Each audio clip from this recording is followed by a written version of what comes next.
Good morning students. आज हम लोग सैलरीज में वैल्यूएशन ऑफ कार पढ़ेंगे। वैल्यूएशन ऑफ कार यानी कि कार की फैसिलिटी जो आपके एम्प्लॉयर के द्वारा आपको प्रोवाइड की जाती है और उसके एक्सपेंसेस जो होते हैं वो भी कई बार आपके एम्प्लॉयर द्वारा पेमेंट किए जाते हैं, कई बार आप खुद पेमेंट करते हैं, कई बार कार आपकी होती है और कई बार ऐसा हो जाता है कि एक से ज्यादा कारें होती हैं। तो ये वैल्यूएशन ऑफ कार यानी कि कार की फैसिलिटी का मूल्यांकन कैसे किया जाएगा, उसके ऊपर टैक्स कैसे लगाया जाएगा। टैक्स लगाने से हमेशा मेरा मतलब ये रहता है कि उसे कितना उसका पोर्शन जो है वो सैलरी में ऐड किया जाएगा। तो ये चीज हम आज इस वीडियो में देखेंगे। I am doctor Arvind Kumar Yadav, HOD in faculty of commerce, coordinator IGNOU 39016, हमारी Mayawati, government girls PG college Badalpur, Gautam Buddh Nagar. तो चलिए स्टार्ट करते हैं।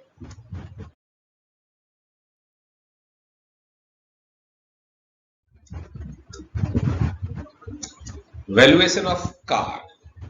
Motor car provided by the employer to his employee is a specific perquisite and therefore it is taxable in the hands of specified employees only। अब देखिए सबसे important चीज specified employees only. जब आपको स्टार्टिंग में मैं अलग अलग परक्यूजिट कर रहा था, आपको बता रहा था, डिफ्रेंशिएट कर रहे थे, तो मैंने आपको बताया था कि कुछ परक्यूजिट ऐसे होते हैं जो स्पेसिफाइड एम्प्लॉय के लिए ही टैक्सेबल है और अगर एम्प्लॉय स्पेसिफाइड नहीं होगा तो उसके ऊपर टैक्स नहीं लगेगा, है ना। इसीलिए इन परक्यूजिट को हम कहते हैं स्पेसिफिक परक्यूजिट। और स्पेसिफिक परक्यूजिट की खास चीज क्या है, सिर्फ स्पेसिफाइड के लिए टैक्सेबल है, एम्प्लॉय स्पेसिफाइड नहीं है तो टैक्स नहीं लगेगा।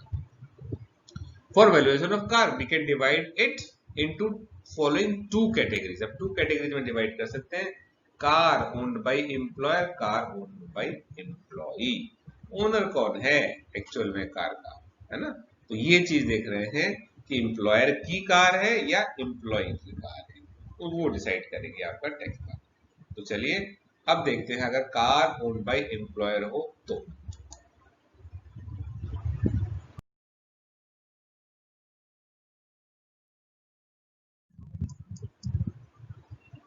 कार ओन्ड बाय एम्प्लॉयर, तो कौन है ओनर, एम्प्लॉयर है। If the owner of the car is employer then we could divide into following two category. अब इसकी भी दो कैटेगरीज हो जाएंगी, है ना।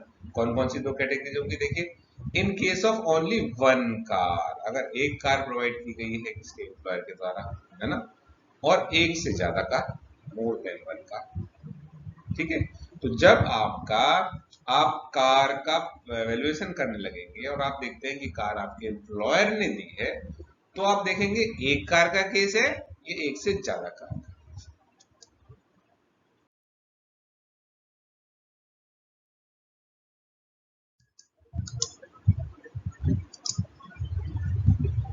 Car owned bye the employer one, यानी कि अब हम बात कर रहे हैं कि एक कार का ही केस है। If one car is owned or hired by employer and provided to an employee, then for the valuation of perquisite we can further divide it into three parts। अब तीन पार्ट्स में हो गए। आपने part देखे कौन कौन से बताए। सबसे पहला पार्ट मैंने बताया आप क्या करेंगे कार में, कि कार एम्प्लॉयर की है, एम्प्लॉय की है। फिर अगर एम्प्लॉयर की है तो आप देखेंगे कि जो क्या कहते हैं, कार जो एम्प्लॉयर ने दे रखी है वो एक दे रखी है, एक से ज्यादा दे रखी है। अब अगर एक कार दे रखी है तब आप देखेंगे कार का यूज कैसे हो रहा है। क्या सिर्फ ऑफिस जाने के लिए यूज कर रहा हूँ कार, है ना। एम्प्लॉयर ने कार एक कार दे रखी है, और क्या हम सिर्फ ऑफिस जाने के लिए यूज कर रहे हैं, क्या हम सिर्फ पर्सनल पर्पस के लिए यूज कर रहे हैं, या हम दोनों पर्पस के लिए यूज कर रहे हैं। दोनों पर्पस का मतलब एक कार आपको एम्प्लॉयर की तरफ से मिल गई, आप उसी से ऑफिस जा रहे हैं, ऑफिशियल काम भी कर रहे हैं और उसी से आप अपने पर्सनल काम भी निपटा रहे हैं, तब फॉर बोथ पर्पस आएगा। और इसमें क्या है, कार आपको मिली लेकिन सिर्फ ऑफिशियल पर्पस के लिए मिली, कार मिली और सिर्फ पर्सनल पर्पस के लिए मिली, और तीसरा क्या है, बोथ पर्पस के लिए मिली। तो जब भी आप क्वेश्चन करते हैं तो ध्यान से पढ़ेंगे कि इन तीनों में से कौन सा केस है।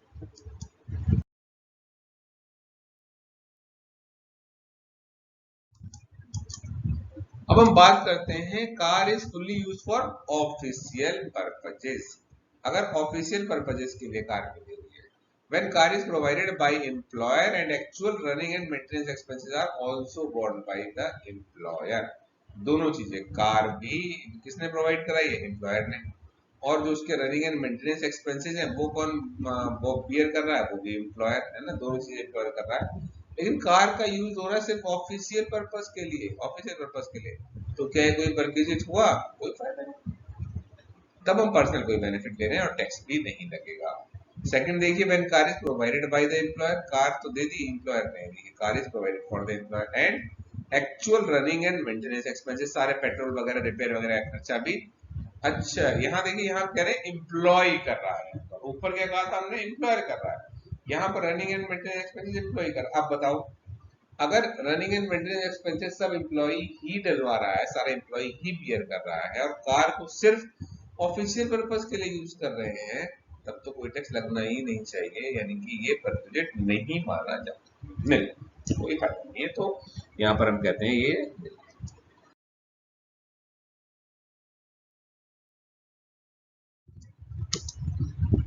अब आता है car is fully use for personal purpose. यहाँ पर देखिए, हम कह रहे हैं कार का यूज कैसे हो रहा है?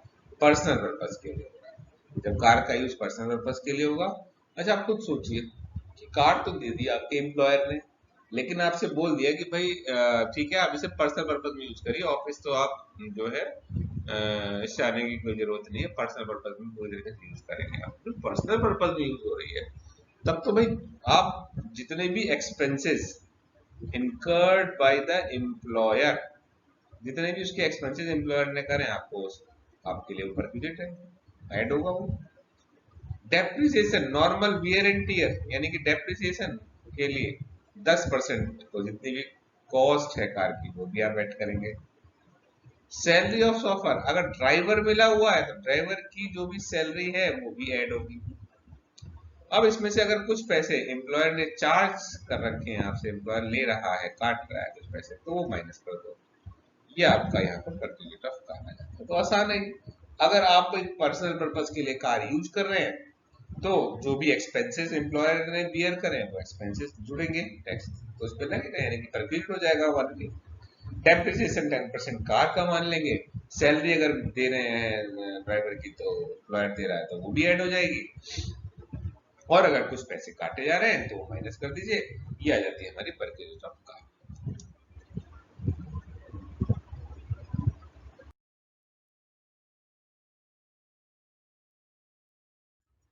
अब आता है नेक्स्ट और सबसे ज्यादा इंपॉर्टेंट पार्ट कि फॉर बोथ पर्पजेस। देखिए, ज्यादातर यही चीजें यूज होती है। आपके एम्प्लॉयर ने आपको कार दी, और कार उसने कहा कि भाई ये वाली कार दोनों पर्पज में यूज करो। ऐसा बहुत कम होता है कि पर्सनल पर्पज के लिए कार मिल जाए या सिर्फ ऑफिशियल पर्पज के लिए कार मिले। तो कार आपको दी जाती है, फैसिलिटी दी जाती है कंपनी की तरफ से। तो नॉर्मली ये होता है कि भाई कार आपको दी गई, आप और वो करते भी है लोग, ऑफिस पर्पज के लिए भी उस कार को यूज करते हैं, पर्सनल पर्पज के लिए भी उस कार को यूज करते हैं। तो अगर दोनों पर्पज के लिए कार मिली हुई है, तब आप सिर्फ ये चीज देखेंगे, रनिंग एंड मेंटेनेंस एक्सपेंसेस भी क्या एम्प्लॉयर ही बियर कर रहा है, यानी कि उसके रनिंग के और मेंटेनेंस एक्सपेंसेस हैं, जो पेट्रोल के बिल हैं, जो रिपेयर्स वगैरह हैं, वो भी क्या एम्प्लॉयर बियर कर रहा है? इफ यस, एम्प्लॉयर बियर कर रहा है, तब आप देखेंगे स्मॉल कार है, स्मॉल कार क्या होगी? Up to 1.6 litre cubic capacity, तो आप 1800 रुपए per month, 1800 per month add कर देंगे उसकी सैलरी में। और अगर लार्ज कार है, यानी कि जिसकी कैपेसिटी 1.6 लीटर सीसी से ऊपर, तब ये 2400 हो जाती है अमाउंट। 1800 छोटी कार के लिए, large for large car 2400, and for driver chauffeur के लिए दैट इज 9। तो यानी कि या तो स्मॉल कार होगी या लार्ज कार होगी, जो भी कार होगी उसके हिसाब से रेट ले लेंगे हम। और अगर ड्राइवर मिला हुआ तो 900 और ऐड करके ये हो जाएगा वैल्यू ऑफ परचेज। अभी आगे क्वेश्चंस करेंगे तो उसमें और क्लियर होगा कि एक्चुअल में सॉल्व कैसे करते हैं। अब बात आती है रनिंग एंड मेंटेनेंस का not borne by employer. Employer ने कार तो दे दी, एम्प्लॉयर ने आपके, उसने कहा जी ठीक है, कार मैं आपको दे रहा हूं, और जो है आप इसके एक्सपेंसेस आप ही बियर करोगे, जो एम्प्लॉय है वो ही बियर करेगा, एम्प्लॉयर बियर नहीं करेगा। बहुत आसान सा है। अगर छोटी कार है तब 1600 पर मंथ वैल्यू होगी कार की। लार्ज कार है तो ये 900 पर मंथ है, और अगर ड्राइवर मिला हुआ है तब 900 ऐड करना ही है पर मंथ। ये सारा का सारा केस है आपका पर मंथ का।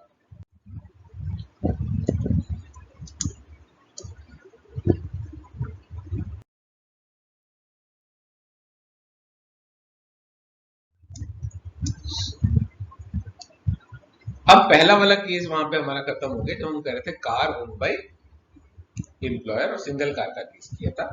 अब हम कर रहे हैं second, car owned by employ. Employer का काम हो गया, एम्प्लॉयर का काम में देखिए। अब अगर कार का ओनर है employ, when car is owned by employ and actual running and maintenance expenses are also borne by employee। Car जो है वो भी एम्प्लॉय की, एक्सपेंसेस भी एम्प्लॉय बियर कर रहा है, तो बताइए क्या ये परक्विजिट होगा? खुद सोचो, कार भी मेरी, मैं ही पेट्रोल वगैरह एक्सपेंसेस मैं ही रिपेयर करा रहा हूँ, ठीक है, तो क्या ये मेरा परक्विजिट है? मेरे लिए कुछ, मेरे एम्प्लॉयर ने मुझे कुछ फैसिलिटी दे रखी है? कुछ भी नहीं। तब फिर टैक्स भी कुछ नहीं, यानी कि ये परक्विजिट नहीं माना जाएगा।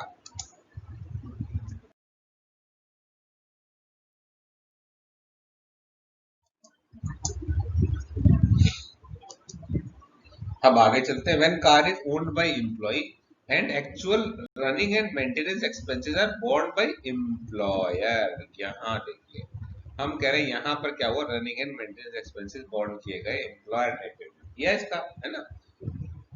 But car is used only for official purposes. Car खाली ऑफिशियल पर्पस के लिए मिली हुई है, मतलब कार यूज हो रही है खाली ऑफिशियल पर्पस के लिए, तो ये when car is owned by employee and actual running and maintenance expenses are borne by the employer। when car is owned by employee की कार है, and actual running and maintenance expenses are borne by employer। actual running and maintenance expenses जो हैं वो beer किए जा रहे हैं employer के द्वारा। and car is use only for personal purposes, personal purpose में यूज। अच्छा, तो अब कार पर्सनल, सोचो आप, कार हम कर रहे हैं पर्सनल पर्पज में यूज, सारे एक्सपेंसेस कंपनी से भरवा रहे हैं, तो क्या होगा, एक्चुअल अमाउंट रिम्बर्स, जितना भी पैसा आपने कंपनी से लिया है पेट्रोल और उसके नाम पे, रिपेयर के नाम पे, वो पूरा का पूरा आपके लिए परक्विजिट माना जाएगा, और वो हम सैलरी में लेंगे। आई होप समझ में आ गई होगी बात आपको।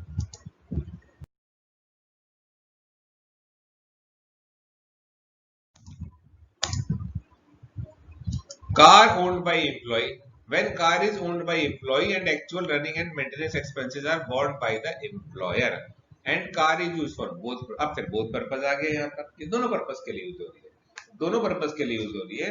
तब देखिए, एक्चुअल एक्सपेंसेस जितने भी इनकर्ड हुए हैं उसमें से 1800 या 2400 पर मंथ, है ना, ये पर मंथ है, 2400 पर मंथ या 1800 पर मंथ, ये आप माइनस कर देंगे। छोटी कार के लिए 1800, बड़ी कार है तो 2400, और अगर ड्राइवर है तो ड्राइवर के लिए 900 पर मंथ, है ना, ये सारा पर मंथ है, ये आपका ड्राइवर के लिए आप माइनस कर देंगे। ऐसा केस नहीं, ये भी आसानी है अगर देखा जाए तो, क्योंकि भाई कार तो आपकी है लेकिन सारे एक्सपेंसेस कंपनी बेयर कर रही है। अब उसमें क्या है भाई, लार्ज कार भी हो सकती है, स्मॉल कार भी हो सकती है आपकी, तो अगर और जो भी एक्सपेंसेस पहले आप जितने भी एक्सपेंसेस कंपनी ने इनकर्ड करे हैं वो आप ले लें, और उसमें से छोटी कार है तो 1800 माइनस कर दो, बड़ी कार है तो 2400 माइनस कर दो, और ड्राइवर की फैसिलिटी भी आप अवेल कर रहे हैं तो उसके लिए भी 900 माइनस हो जाएगा।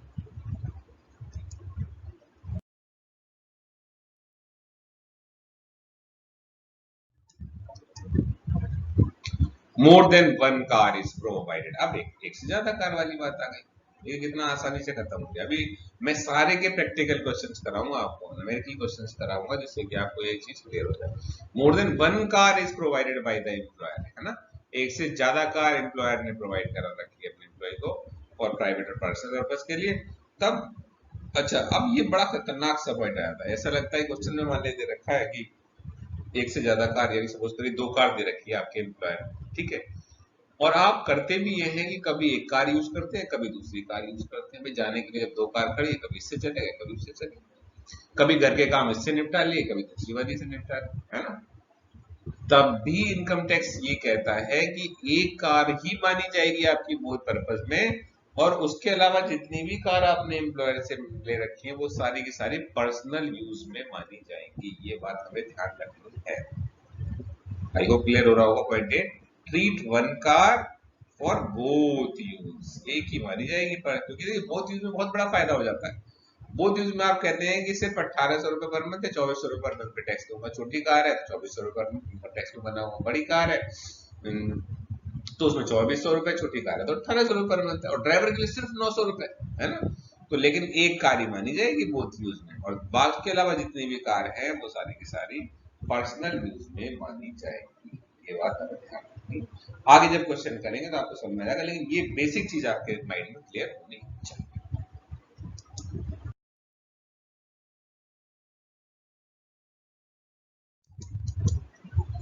चलिए अब हम ले लेते हैं question number 1। Mister x worked in a company, he received the following from the company. क्या क्या मिल रहा है इन्हें? बेसिक सैलरी मिल रही है, D under the terms of employment है, एचआरए भी मिल रहा है इन्हें, दिल्ली में रेंट पे कर रहे हैं, और company also provided in facility of small car for both purposes. देखिए छोटी कार मिली हुई है, तो ये चीज ध्यान रखनी पड़ती है हमें, छोटी कार मिली हुई है दोनों पर्पज के लिए जो रही है। All expenses are borne by the employer, including driver salary of rupees 5,000 per month। अब देखिए यहाँ पर क्या होगा, जब आप कार की बात करेंगे तो कार में आपको बता रखा है कि भाई छोटी कार मिली हुई है, दोनों पर्पज में यूज हो रही है। कार किसकी है? प्रोवाइडेड। किसने कर रखी? कंपनी ने प्रोवाइड, कंपनी ओनर हो गई। कंपनी अगर ओनर हो गई और दोनों पर्पज में यूज कर रहे हैं, सारे एक्सपेंसेस एम्प्लॉयर बियर कर रहा है, तो क्या बताया था आपको मैंने, याद आ रहा है? 2400 लार्ज कार के लिए और 1800 स्मॉल कार के लिए पर मंथ ऐड हो जाएगा। और ड्राइवर की सैलरी कितना भी एम्प्लॉयर पेमेंट कर रहा हो, आपको तो बस 900 रुपए पर मंथ ऐड करना है। अच्छा, ये तो हो जाएगा कार के लिए। अब देखिए बेसिक सैलरी 20,000 है, फुली टैक्सेबल होता है, डीए आपका ये भी फुली टैक्सेबल होता है, एचआरए आपका, इसमें हम निकालना पड़ेगा हमें एग्जेम्पशन, और कार के वैल्यू पर यानी कि अलाउंस वगैरह दे रखे हैं, एक पर लिख दे रखे हैं। तो चलिए कम इसकी टैक्सेबल सैलरी कंप्लीट करते हैं।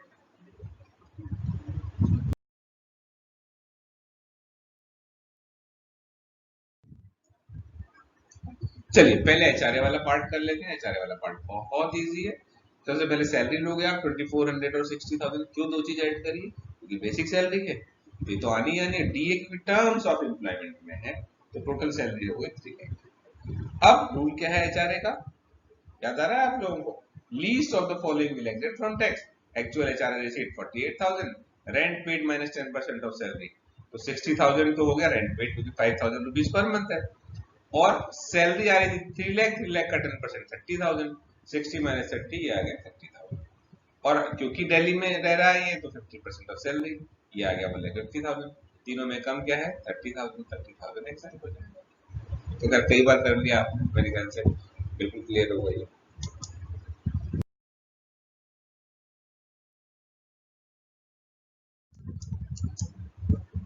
Now, this is computation of taxable salary. This is full chart, full question of salary.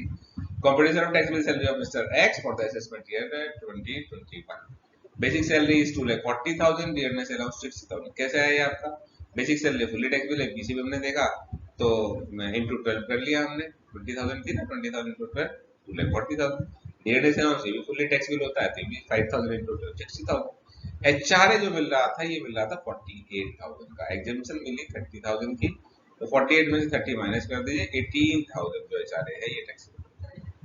अब आया पर किलोमीटर ऑफ कार, मैंने आपको बताया था छोटी कार है 1800 पर मंथ, ड्राइवर के लिए 900 पर मंथ, ये दोनों ऐड कर लीजिए 32,400।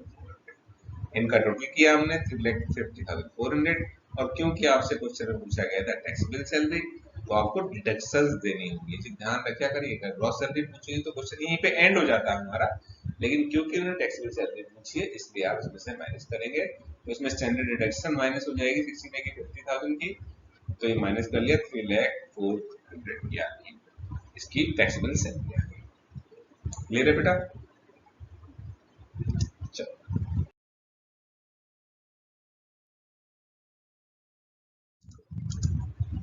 Question number 2। Mr. X worked in a company. He received the following from the company: basic salary 50,000, DA 5,000, commission 50,000. Company gives him a facility of rent-free house. ये सारे नहीं है, ये पर विजिट है rent-free house का। और company rent paid by company, तो रेंटेड है ये 55,000 rupees per month. Amount charge by company rupees, एक घर दे रखा है ना, जो कंपनी ने खुद किराए पे ले रखा है। कंपनी खुद ओनर नहीं है उस फ्लैट की, है ना, कंपनी ने खुद किराए पे ले रखा है और कंपनी उसके लिए आपसे 1,000 रुपए पर मंथ चार्ज करती है। याद आ रहा है बेटा, value of rent free house में मैंने बताया था कि अगर कंपनी के फ्लैट्स होते हैं, कंपनी क्या बंगला होता है, कंपनी के घर होते हैं, तो कंपनी क्या करती है, वहां पे पॉपुलेशन का चक्कर आता है। और अगर आपका जो फ्लैट है ये कंपनी ने आपको किराए पे लेके दे रखा है, तो आप क्या करते हैं, 15% ऑफ सैलरी और rent paid by company compare करेंगे, जो दोनों में कम होगा वो वैल्यू हो जाती है घर की, और उसके बाद 1,000 रुपए पर मंथ माइनस कर देते हैं। Company also provided in facility of small car, एक स्मॉल कार की फैसिलिटी दे रखी है फॉर बोथ पर्पस, दोनों पर्पस के लिए कार यूज हो रही है। All expenses are borne by the employee, सारे एक्सपेंसेस जो है एम्प्लॉई पे कर रहा है। अब याद करिए आप उसे, कार किसकी है सबसे पहले जब याद करेंगे, कंपनी ऑल्सो, कंपनी ने प्रोवाइड कर रखी है। और कैसी कार है, छोटी कार है, दोनों पर्पस के लिए मिली है, यस। एक्सपेंसेस कौन बेयर कर रहा है, एम्प्लॉय। तब आप क्या बताया था आपको, याद करेंगे, याद आ रहा है, 900 रुपीज लार्ज कार के लिए, 600 रुपीज स्मॉल कार के लिए। That's it. अब चलिए हम पहले इसमें वर्किंग नोट्स कर लेते हैं और रेंट फ्री हाउस निकालते हैं।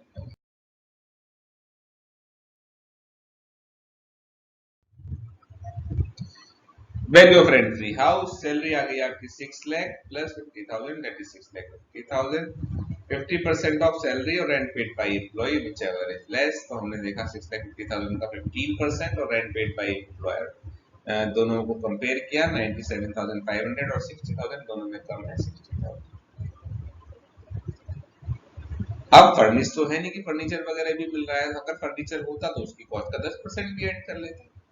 अमाउंट डिडक्टेड, अमाउंट कितना चार्ज कर रही है कंपनी, 1,000 रुपए, 1,000 rupees per month, that is 12,000। We have deducted 12,000 from 60,000। Value of rent free house is 48,000।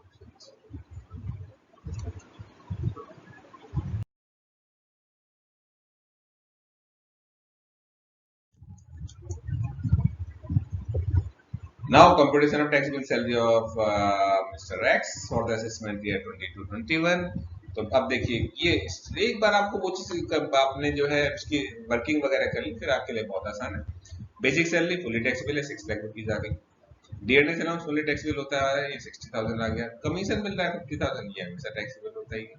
Value of rent free house अभी पीछे निकाली आपने, 48,000।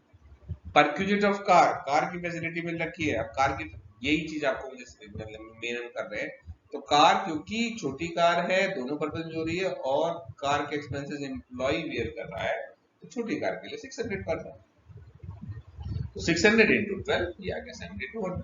ये ऐड कर लिया, इसमें से 50,000 डिडक्शन माइनस कर ली, ये आपके टैक्स बिल से हो गया।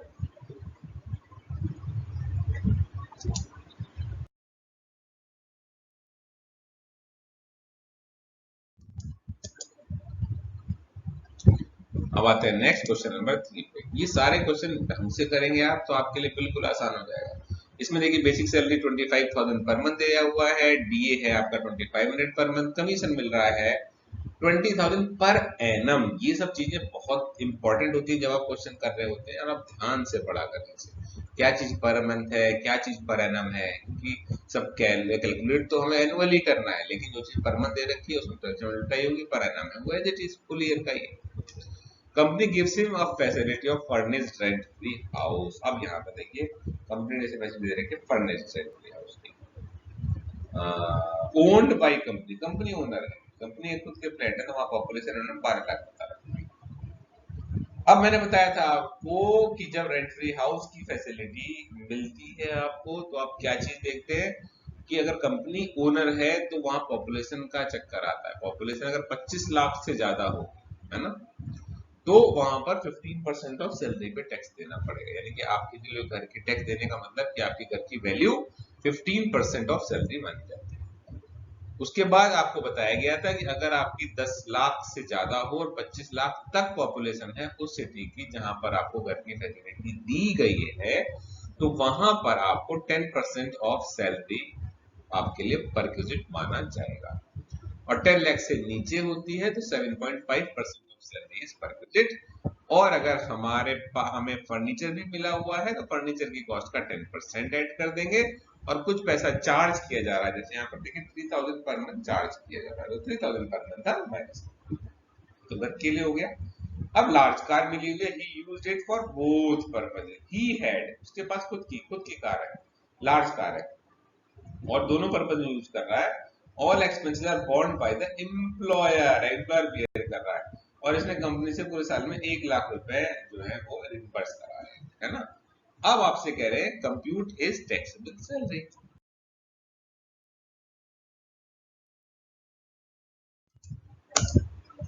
एक एक चीज करके चलते हैं, छोटी छोटी चीज वर्किंग, जैसे कि मैं हमेशा आपको समझाता हूँ कि पहले आप वैल्यू ऑफ रेंट हाउस निकालेंगे।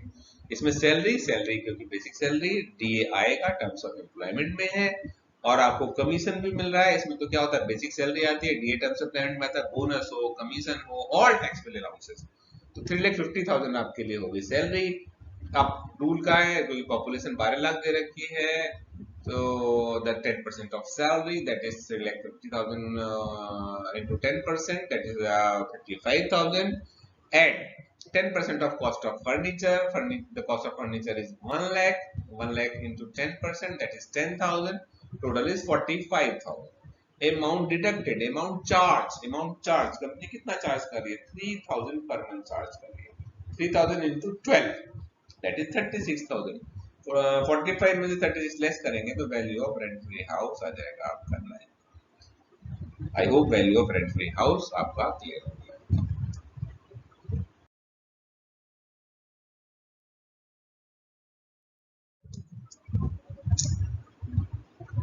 Now computation chart, computation of taxable salary. तो सबसे पहले आप इसमें लेंगे बेसिक सैलरी आपको पता ही 3 लाख रुपीज आ रही है, 25,000 के हिसाब से फुल्ली टैक्सेबल होती है, DA fully taxable 2500 into 12 30,000। Commission पर एनम दे रखा था, ये आ गया 20,000। अब हमने value of rent free house निकाला और ये आ रहा है 9। वैल्यू पर क्यूजिट ऑफ कार, अब देख लीजिए 1 लाख रुपए लार्ज कार मिली हुई है आपको, और नहीं मिली क्या हुई, आपकी खुद की है, लेकिन कंपनी से आपने 1 लाख रुपए का रीइंबर्स कराया, पेट्रोल वगैरह के बिल वगैरह लगा के 1 लाख रुपए लिए होंगे आपने रिपेयरिंग वगैरह। तो उसमें से क्योंकि लार्ज कार है तो 2400 into 12 ये माइनस हो जाएंगे, बाकी ये पर्सनल का, यानी कि ऑफिशियल वाला निकाल लिया हमने, कितना होगा, बाकी पर्सनल का बच गया, वो आपका टैक्स, वो आपका परक्यूजिट माना जाएगा, ऐड हो जाएगा सैलरी। अब ये टोटल कर लिया, ये सैलरी आ गई, इसमें से 50,000 माइनस कर दीजिए, ये आपकी आ गई tax. I hope this is clear.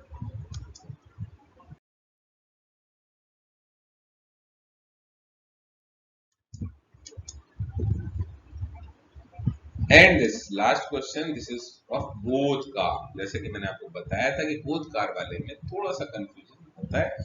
अब आपका कंफ्यूजन यहाँ पर मैं पूरा खत्म कर दूंगा, बस इसे ध्यान से समझ लीजिए आप। बोथ कार वाले के, यानी कि more than one car, both car नहीं, मोर देन वन कार वाले केस में, mister Y worked in a company, he received the following from the company. Basic salary is 40,000, DA 4500, DA देखिए terms of employment में नहीं है। Bonus is equal to 4 month salary, bonus मिल रहा है। Convince allowance 4,000 per month मिल रहा है। अच्छा, कन्वेंस अलाउंस किस टाइप का अलाउंस है, याद देखिए जब भी अलाउंस आया आप देखा करेंगे 3 कैटेगरी आपको बताई गई थी कि फुल्ली टैक्सेबल हो सकता है अलाउंस, पार्टली टैक्सेबल हो सकता है या फुल्ली एग्जेम्प्ट हो सकता है। अब जो पार्टली टैक्सेबल वाला बताया था उसमें बताया था मैंने कुछ अलाउंस ऐसे होते हैं जो आपको ड्यूटी परफॉर्म करने के लिए मिलते हैं और उसमें से अगर कुछ पैसे आप बचा लेते हैं तो उस पर टैक्स लगेगा। अब जो ये कन्वेंस अलाउंस की बात कर रहा हूँ, कन्वेंस अलाउंस उसी कैटेगरी में आता है। अब इसमें बताइए पूरे क्वेश्चन को पढ़ के आपको कहीं भी इसके बारे में कोई डिटेल नहीं दे रखी कि इसने कितने पैसे खर्च किए या कितने पैसे बचाए। तो उस केस में हम ये मानते हैं कि सारे पैसे खर्च कर दिए होंगे और यहाँ पर इसे टैक्स नहीं, यानी कि इसकी सैलरी में ये ऐड नहीं होगा। ठीक है। Company gives him facility of furnished rent free house, rent free house मिला हुआ वो भी फर्निश्ड है ना, कंपनी ने दे रखा है, ओन्ड बाय कंपनी लिखा हुआ है। इन अ सिटी, पॉपुलेशन यहाँ पर 30 लाख, 25 लाख से ज्यादा हो गई बेटा पॉपुलेशन, है ना। वैल्यू ऑफ फर्नीचर 2 लाख का फर्नीचर मिला हुआ है और 2,500 रुपए पर मंथ कंपनी चार्ज भी कर रही है। Company provided in 2 cars, 2 car provide कर रखी है। He use them for both purpose, दोनों पर्पस के लिए दोनों को यूज करता है। बिल्कुल कंफ्यूज मत होना कि दोनों कार अपने पर्पस मतलब दोनों कार बोथ पर्पस में यूज कर रहा है तो आप सोचो कि इसे तो बेनिफिट मिल जाएगा और 2400 1800 या वो वाले केस में कर देंगे, बिल्कुल भी नहीं। एक कार बोथ पर्पस, दूसरी car personal purpose. All expenses are borne by employer, सारे expenses employer. Cost of large car is 8 lakh. Cost of small car is 4 lakh. Expenses paid by employer for large and small car is 2 lakh and 1 lakh. Respectively, salary of the driver is 5,000 per month per car. ठीक है, अब पहले से समझ लीजिए फिर working में बताऊँ। जब 2 कार की फैसिलिटी आपको कंपनी की तरफ से, आपके एम्प्लॉयर की तरफ से आपको दी जाती है, तो एक कार आप मानेंगे बोथ पर्पस में यूज हो रही है और दूसरी वाली कार पर्सनल पर्पस में यूज होती है। पर्सनल पर्पस वाला याद रखिएगा, पर्सनल पर्पस में मैंने आपको बताया था, पर्सनल पर्पस में आप कार यूज कर रहे हैं और सारे एक्सपेंसेस कंपनी बियर कर रही है, तब तो फिर आपको जो टैक्स लगता है जो आपके सैलरी में ऐड होता है, जितने भी एक्सपेंसेस कंपनी ने पेमेंट करे वो जुड़ेंगे। कार की कॉस्ट का 10% ऐड होगा और अगर ड्राइवर भी है तो ड्राइवर की पूरी सैलरी ऐड हो जाएगी। और जिस कार को आप मानेंगे बोथ पर्पस में यूज हो रही है उसके लिए तो अगर लार्ज कार तो 2400, स्मॉल कार है तो 1800 और ड्राइवर के लिए 900, जैसा कि पहले बताया था। तो हमेशा इस वाले केस में आप क्या करेंगे कि जो आपकी लार्ज कार होगी उसको तो आप माना करेंगे बोथ पर्पस में यूज हो रही है और जो स्मॉल कार है उसे पर्सनल पर्पस में, उसमें आपका जो अमाउंट ऑफ परचेज आएगा वो हमेशा कम आएगा। ठीक है, अब देखिए हम इसका सॉल्यूशन लेते हैं।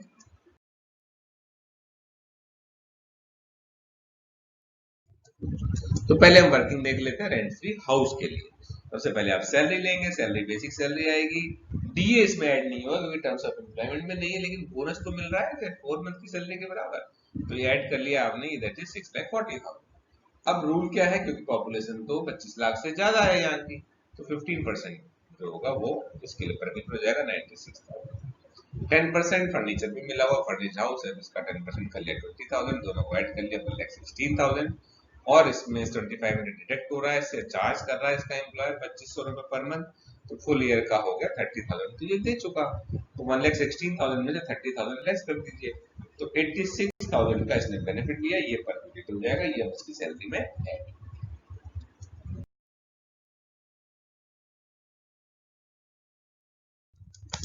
अब कार का समझ लीजिए। कार के लिए मैंने क्या बताया कि जो लार्ज कार है वो हमेशा हम मानेंगे बोथ पर्पस के लिए टैक्स हमेशा कम आएगा, स्मॉल कार के लिए पर्सनल पर्पस के लिए। जब आपने लार्ज कार को बोला कि ये बोथ पर्पस में हो रहा है तो 2400 इंटू 12, लार्ज कार 2400, 12 से मल्टीप्लाई, तो ड्राइवर के लिए भी सिर्फ 900 ऐड करने हैं आपको, 900 इंटू 12 ऐड कर लिया दोनों को, तो ये आ गया 39,600, लार्ज कार का निकल गया। अब स्मॉल कार पे आ जाइए। स्मॉल कार में जब आप आएंगे तो ये पर्सनल पर्पस में मानी जाएगी, तो पर्सनल पर्पस में मानी जाएगी, तो भाई कितने एक्सपेंसेस कंपनी से तुमने लिए, एक्सपेंसेस कंपनी ने पेमेंट करे 1 लाख रुपीज। कार की कॉस्ट कितनी है बेटा, 4 लाख है सर, 4 लाख का 10% 40,000, ये भी ऐड कर दीजिए। ड्राइवर को कितनी सैलरी दी गई सर, ये तो 60,000, ये भी ऐड कर दीजिए, टोटल हो गया 2 लाख।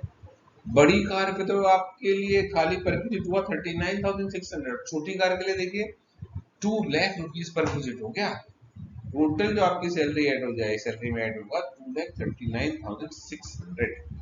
ये बात ध्यान रखनी है, बोथ का मतलब अगर एक से ज्यादा कार है, मोर देन 1 कार है, तो एक कार बोथ पर्पज में यूज मानी जाती है, बट उसके अलावा जितनी भी कार होती है वो सारी पर्सनल पर्पज में ही मानी जाती है।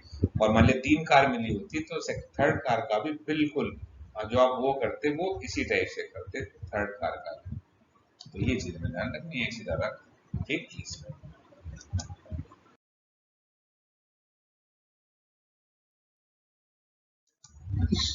अब इसका स्टेटमेंट जब एक बार हमें वो चीज क्लियर हो जाती है, स्टेटमेंट बहुत इजीली बन जाता है। अब देखिए इसमें बेसिक सैलरी तो आना ही है, डी आना है, तीनों में हमें कोई कंफ्यूजन नहीं। कन्वेंशन हाउस मैंने आपको बताया, क्योंकि आपको एक्सपेंडिचर नहीं दे रखा कितने पैसे खर्च, क्यों तो ये नहीं लोगे, है ना, पूरा ही खर्च मान लिया हमने। वैल्यू ऑफ रेंटली हाउस हमने निकाला 86,000 आ रहा था। Perquisite of car that is 10,19,600, reduction में 50,000 माइनस कर दीजिए, तो 9,69,600 आपकी टैक्सेबल सैलरी।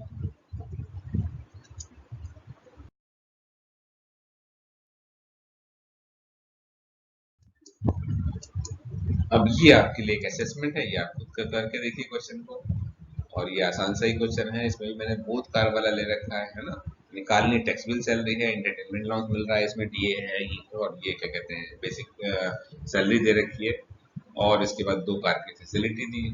आप लोग से सॉल्व करें, सॉल्व करके इसका आंसर मेरे कमेंट सेक्शन में आप लिख के बताएं कि इसका टोटल टैक्सेबल सैलरी कितनी आ रही है, और अलग से परक्यूट ऑफ कार जो है वो है। 2 आंसर आपको देने हैं इसमें, परक्यूट ऑफ कार एक बताना है कितना है, और दूसरा आपको बताना है कि टैक्सेबल सैलरी कितनी आ रही है। ठीक है, मैं चेक करूंगा और उसके बाद आपके यहाँ उसमें आंसर भी करूंगा। थैंक यू वेरी मच, आपने इतना टाइम दिया, मेरा वीडियो देखा, और मुझे भी ये उम्मीद है कि मैं आपको इस टॉपिक को ठीक तरीके से समझा पाया।